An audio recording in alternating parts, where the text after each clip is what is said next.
esses números que foram apresentados, o que eles indicam sobre o futuro do governo, né? O que a gente pode pensar sobre isso, né? É bem importante a gente avaliar isso. Exatamente, Raquel, como a gente vê, é uma queda que se reflete no país inteiro, especialmente aqui na região Nordeste, o que é sintomático e preocupante para o governo Lula, né? Que encontrou aqui, nesses 9 estados que integram a região, uma espécie de reserva política e uma reserva também eleitoral, né? Lembrando que em 22 foi o Nordeste que praticamente assegurou alguma vantagem para que o Lula vencesse Jair Bolsonaro por uma margem mínima de votos. Então, Raquel, eu acho que esse é o principal dado, né?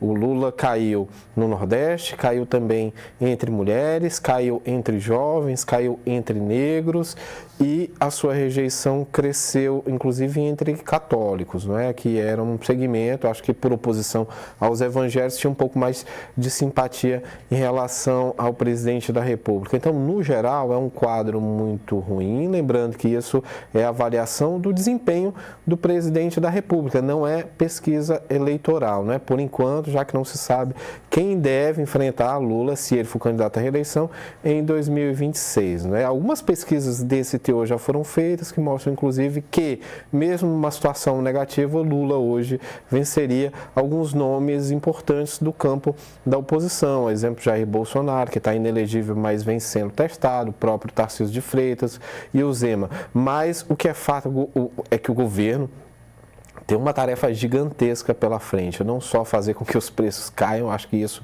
é a parte mais difícil, mas melhorar a comunicação, fazer uma boa reforma ministerial que não apenas contemple as forças mais representativas do Congresso, ou seja, aquelas que estão ali agrupadas no que a gente conhece como centrão, mas que também garanta e assegure votação para que o governo tenha sossego e saiba que uma agenda mínima vai passar com tranquilidade lá nas 2 casas legislativas. Enquanto isso, Raquel, é um Deus nos acuda até o ano que vem, porque o PT não tem plano B, não é? O PT está fazendo 45 anos, outro dia o Plínio Bortolotti, que é nosso colega aqui do jornal, se perguntou se o partido havia envelhecido tão bem durante esse período.